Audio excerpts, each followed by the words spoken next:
Hey there, welcome to Mazda. I'm Peter. I'm Kelly. Kelly, nice to meet you. What brings you in today? I'm looking at a Mazda3. Okay. And so what's got you in the market for a new car? I currently drive a Dodge Durango. Okay. But I hate the gas mileage. There's 45,000 miles on it. Alright. I need something with power, cargo room, something eco-friendly. I'm getting ready to teach my daughter to start driving, so safety is number one to me. Okay, perfect. Now, what do you use your car for? Do you do a lot of commuting? I do 30 miles a day. So I do some, tech-savvy stuff. Great.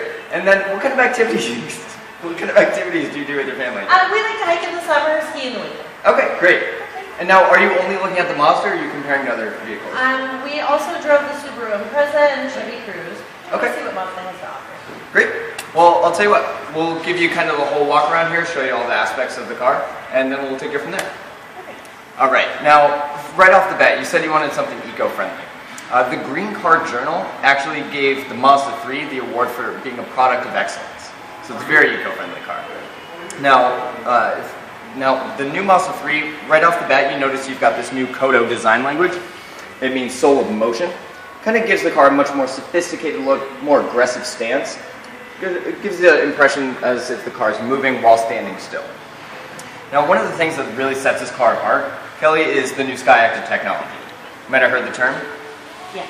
Great.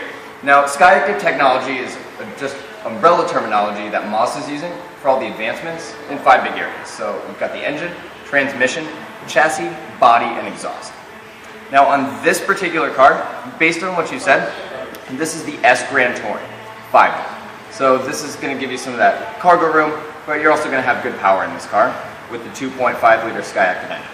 It's actually going to give you 184 horsepower, 185 pound-feet of torque.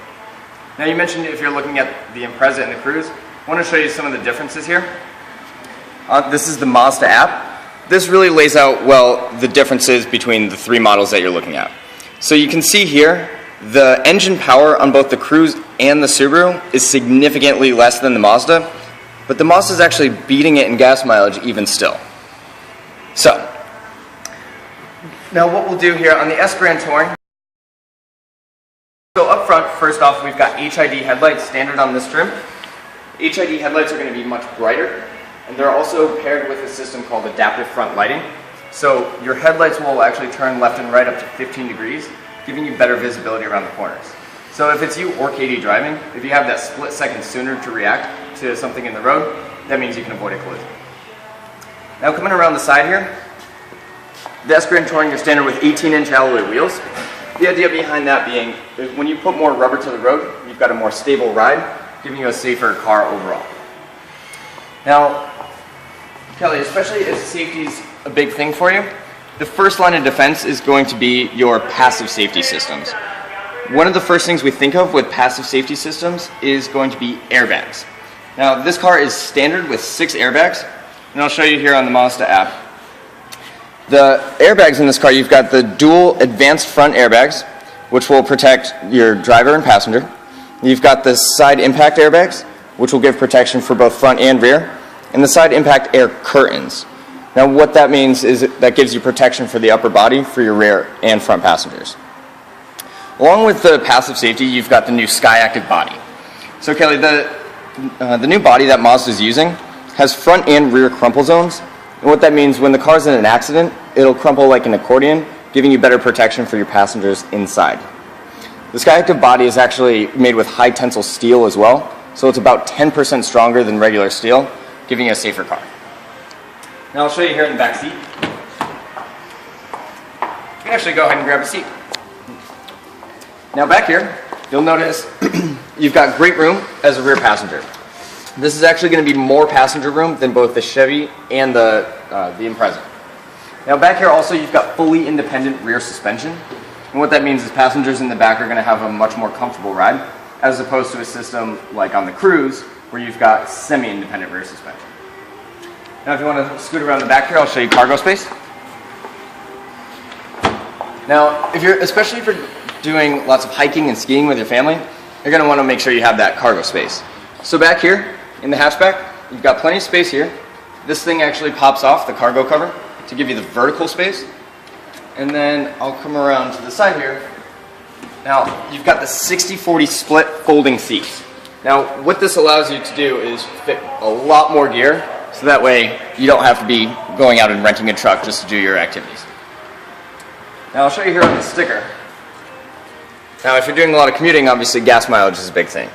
This car, even with the bigger engine, is going to give you 32 miles per gallon combined, which, again, is more than both the Cruise and the Impreza. Standard warranties on all Mazdas, you've got a 3-year, 36,000 mile bumper-to-bumper warranty. That's going to cover all the, mostly everything except your normal wear and tear. Mazda also gives you complimentary roadside assistance, good for that length, which they'll tow your car, lockout assistance, deliver you gas, whatever you need. You've also got your 5-year, 60,000 mile powertrain warranty, which covers all the expensive things, so your engine, transmission, major drivetrain components. Okay.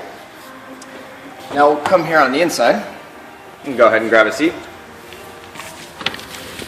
Now, in here, considering that safety is one of your top priorities, having Katie driving your car, Mazda's got something called iActive Sense. Now these are going to be your active safety features. Now, one of the first things on this car, you'll see up here, this screen coming up here, that's called your active driving display. Now the active driving display is going to show a few different things up there. One of the first is going to be your speed. So it's also going to show your lane departure warning system. Now, the lane departure warning system, that's a system in the Mazda 3 that will alert you when you're making lane changes. So it'll show up here, because if you've got the warning, then you can adjust and correct. Now, one of the other things that goes in with iActive Sense is something called Smart City Brake Support. Now up here by the rear view mirror, you'll see this unit up here. And what that does, Smart City Brake Support will lessen the damage or even avoid a collision altogether at low speeds. The idea behind that, when the car can brake for you, if you can lessen the damage to your car and the folks inside, you've got a better car overall. Now, especially if you're doing a lot of commuting, you mentioned you need to stay connected while you're on the road. So up here on the 7-inch display, this is where you're going to have all of your Bluetooth functions. For example, you can do all your wireless phone calls through here, as well as through the steering wheel controls.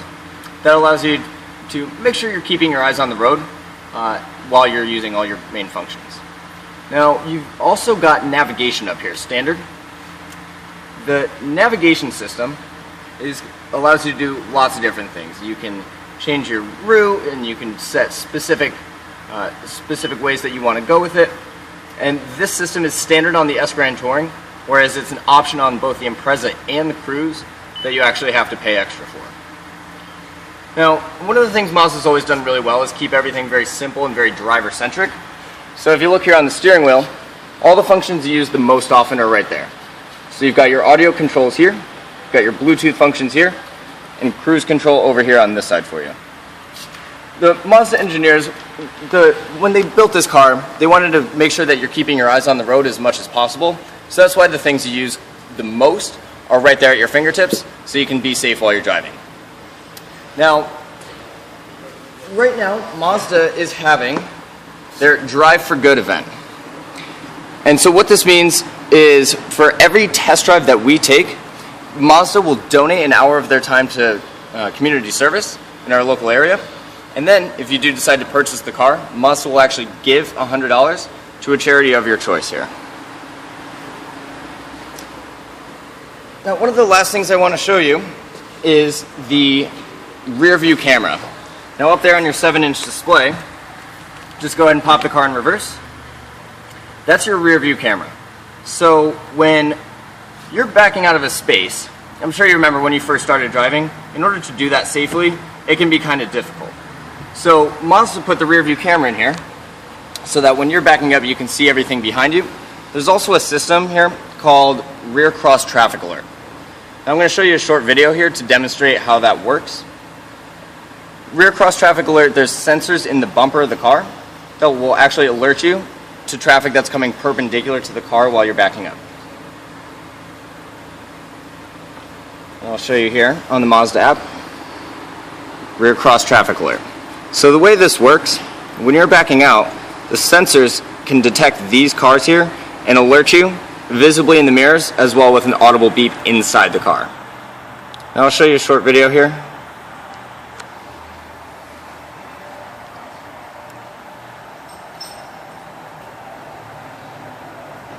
The rear view monitor appears whenever you shift into reverse with the ignition switch.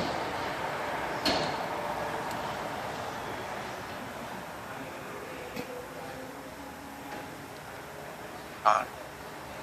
Yellow width guidelines are a reference to the approximate width of the vehicle. Distance guidelines indicate the approximate distance to a point measured from the end of the rear bumper. Red and yellow lines indicate the points, about 1.6 feet for the red guideline, 3.3 feet for the first yellow guideline, and 8.9 feet for the second yellow guideline.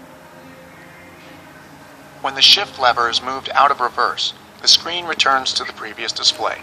Picture quality adjustments can be made while the shift lever is in reverse. Select the slide down icon to open the tab. You can adjust brightness, contrast, tint, and color. Select the desired item and adjust. So this gives you a good idea on how the rear view camera system works for this car. While we're on the display, if you look down here by the handbrake, this is a new system Mazda has put in the Mazda 3. That's called the commander switch. Now what that does is control all of your functions on the touchscreen. Again, going in with Mazda's philosophy to keep everything very driver-centric and keep your eyes on the road. When you're driving, you can comfortably access all of the functions of the touchscreen right there from the commander switch. That way, you have a safer ride because you're paying attention to the road and not the features on the touchscreen. Now, unless you have any particular questions, let me grab your driver's license and we'll take this car for a spin and really let the car speak for itself.